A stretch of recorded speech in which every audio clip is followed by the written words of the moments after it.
Several traits are commonly attributed to Appalachians: independence and self-sufficiency, distrust of authority and outsiders, and strong community and family ties. Although it's a negative stereotype, violence is also commonly mentioned. Their ancestral history helps explain the attributes for which this region is known, which this video seeks to explain. The Appalachian Mountains stretch over 2,000 miles along eastern North America from northern Alabama to the island of Newfoundland in Canada. But the topic of this video is the cultural region of Appalachia. This is located in the central and southern sections of the Appalachian Mountains, though its exact borders aren't agreed upon. But before I move on, I want to explain that one of the reasons I wanted to make this video was to learn about my own heritage. I live right on the region's periphery by some definitions, and I knew that I had some ancestors that lived in counties a little deeper into what most would consider Appalachia. But that was basically the extent of my knowledge, so I used today's sponsor, MyHeritage, to help. I started with what I knew about my family tree and uploaded a few photos to their profiles. Here's a picture of my great-grandparents who lived their entire lives in Patrick County, Virginia, along with my grandmother as a child who was raised there, and another picture of me and my great-grandfather. From there, I've so far been able to expand my family tree going back 10 generations in some branches, thanks to their 19+ billion historical documents on file. For example, here's a census that lists my grandfather and great-grandfather, which is pretty cool because I had forgotten where his childhood home was. After adding a few dozen family members or so, I've been able to build my tree even faster with their Instant Discoveries feature, which essentially does all of the work for you. It turns out I have more ancestors from the region than I thought. I have an ancestor from Floyd, Virginia, and dozens of ancestors that lived in what is today Patrick County. And, some are in my tree more than once. Unrelated, but it's also really cool that MyHeritage was able to confirm what my family has always told me. Phil Jefferson is one of my ancestors. This is Thomas Jefferson's uncle and brother of Peter Jefferson, the co-creator of this map of Virginia you'll see many more times due to its depiction of the colonial road system and Appalachian Mountains. If you sign up with MyHeritage using the link in the description below, you can get a 14-day free trial and research your own heritage with all the cool features MyHeritage has to offer. Thank you MyHeritage for sponsoring this video. The primary Native American groups that made up Appalachia during the colonial period were the Cherokee, Shawnee, and Muskogee. Major immigrant groups included the English, French, and Germans, but the largest ethnic group was the Scots-Irish, or Scotch-Irish. The Scots-Irish are descendants of southern Scotland and northern England borderlanders who moved to the province of Ulster in the north of Ireland during the 17th century, particularly during the plantation of Ulster, which began in 1609. The English crown sought to exert control over Ulster, and by settling English and Scottish Protestants in Ireland, they could create a loyal Protestant base that would help secure the region against the native Irish Catholic population. These borderlanders were the perfect candidates to fill such a role. Their ancestors had endured 800 years of nearly constant warfare, so the region had naturally formed a warrior culture that could suppress rebellion in Northern Ireland. The constant warfare also kept the borderlands in poverty, so they were lured by the promise of land and economic opportunities. However, in the 18th century, many of these migrants and their descendants faced economic hardship, religious discrimination, and political unrest in Northern Ireland, so they looked to North America. Between 1710 and 1775, more than 200,000 individuals left Ulster for the original 13 American colonies, propelled by 5 significant migration waves. Each wave was a reaction to at least one crisis. These included devastating droughts, late frosts, soaring rents, oppressive taxes, and a catastrophic blight that decimated sheep populations. While small groups of the Scots-Irish settled in the Deep South, New England, and later British Canada, the vast majority came to the middle colonies. Pennsylvania was especially welcoming, at least in the beginning. These borderlanders often had a hard time assimilating. Philadelphia newspapers accused them of various crimes, including currency counterfeiting, murder, and threats against authority. So in large extended families, they traveled for days on narrow native use trails in search of unoccupied land in what is now south-central Pennsylvania. From there, thousands of Scots-Irish spread south down the mountain range, via an 800-year-old Indian trail reaching all the way to Georgia that had been semi-improved by colonists and named the Great Wagon Road. The vast majority were content to settle in the colonial mountainous backcountry, taking possession of, to quote a senior colonial official, any sort of vacant land they can find without asking questions. Their history made them a perfect fit for the region. A culture of distrust for authority had formed from centuries of war and economic policy failures. They were more self-sufficient than the average settlers, and they relied on their extended family to defend their homes. In the Appalachian Mountains, they were far out of reach of colonial governments. It was a region that wasn't so different than what they had left behind, borderline anarchy. Given the nearest courthouse was often a journey of several days away, the Borderlanders reverted to their ancestral custom of enforcing the law themselves. But the mountains allowed these new inhabitants to maximize what they valued most, their freedom. Valuing personal freedom over material wealth confused outsiders. Some just assumed they were lazy. One deep Southern minister wrote of the Southern Appalachians in 1768, "They are very poor, owing to their extreme indolence, for they possess the finest country in America and could raise but everything. They delight in their present low, lazy, heathenish, hellish life, and seem not desirous of changing it." I'd argue that the valuing of freedom over wealth still stands true in the region today.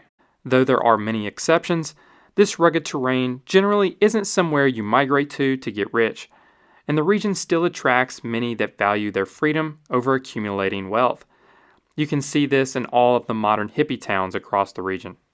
Their experiences in the British Isles had instilled in them a caution against investing in heavily immovable assets. They were vulnerable to destruction during wars.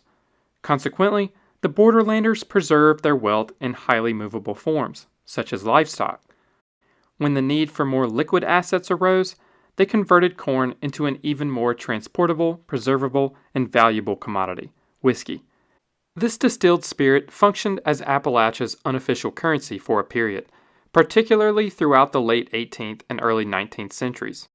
Given the combination of Appalachia's disdain for authority, willingness to defend, and whiskey as a fundamental element of its inhabitants' livelihoods, it's no surprise that the United States' first significant armed rebellion was led by Western Pennsylvanians over the federal government's taxing of whiskey. However, there was resistance throughout Appalachia.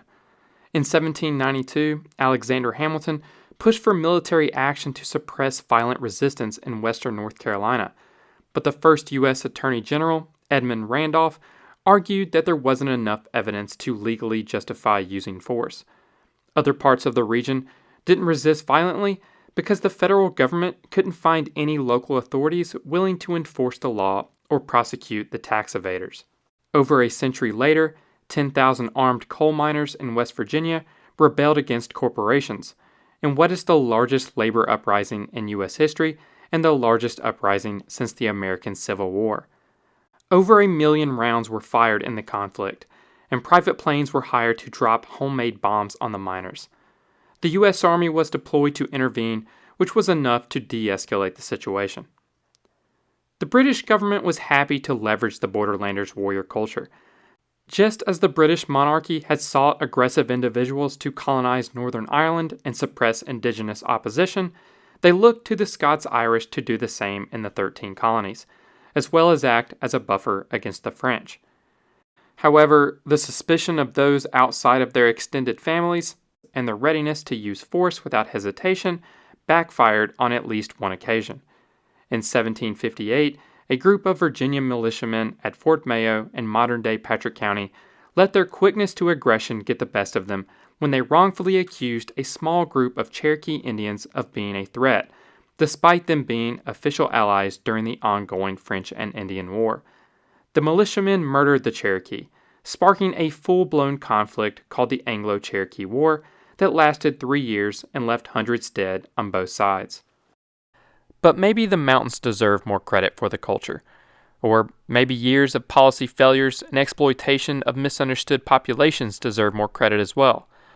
Because though the whites and native groups of Appalachia often fought, they were similar in many ways. Both the natives and whites weren't groups to back down from a fight, and the mountains required adaptability and resilience of all its residents. Though the majority of white Appalachia saw the natives as enemies, individuals from both groups often integrated with the other. Frontier Virginians complained of those who live like savages, while a South Carolina citizen wrote that the Western Carolinians were little more than white Indians.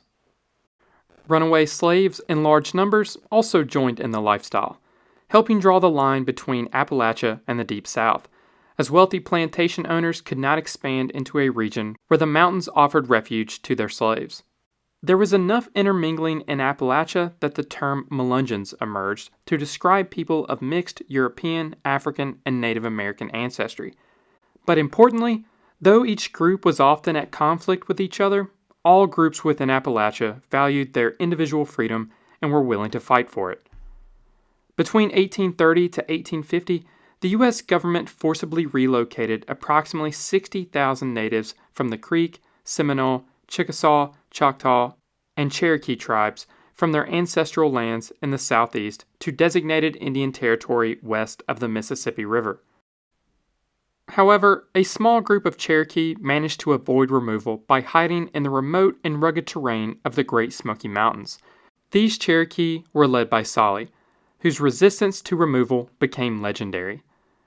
During the forced march, Solly's wife paused to care for her baby. In response, one of the guards whipped her and prodded her with his bayonet to force her on horseback. Her foot got hung up in the stirrup and she dropped the baby, resulting in its death. Solly and his family responded immediately and killed at least one guard and wounded others. Solly, his brother, and his sons then ran into the Great Smoky Mountains. The U.S. military wanted him dead. It was already inspiring others. Hundreds joined him in the mountains, hiding in caves and surviving off roots and berries. General Winfield Scott recognized it would be nearly impossible to remove him. The terrain was ridiculously rugged, and Solly was on his home turf. So the general offered Solly a deal. If he and his family would surrender, the rest of the Cherokee in the mountains could remain free. Upon hearing this, Solly, his brother, and his sons came down from the mountains and gave themselves up. They were all executed except for his youngest son. A white man, Will Thomas, who had been adopted by the Cherokee, purchased land that secured the homeland for these Cherokee who resisted and escaped the Trail of Tears. This is now the reservation boundaries of the Eastern Band of Cherokee Indians that we know to exist today. The 26 million people that inhabit the region today are still largely ethnically the same as during the colonial period, but it is becoming increasingly diverse. Like most of the world, Appalachia is also experiencing a degree of urbanization. However, even as new cultures enter the region, the terrain is likely to preserve much of its historical people's core attributes. And that's all for this video. Thank you to all my Patreon and YouTube members for supporting the channel, and thank you all for watching. Also, don't forget, if you sign up using my link in the description below, you can get a 14-day free trial and research your own heritage with all the cool features MyHeritage has to offer.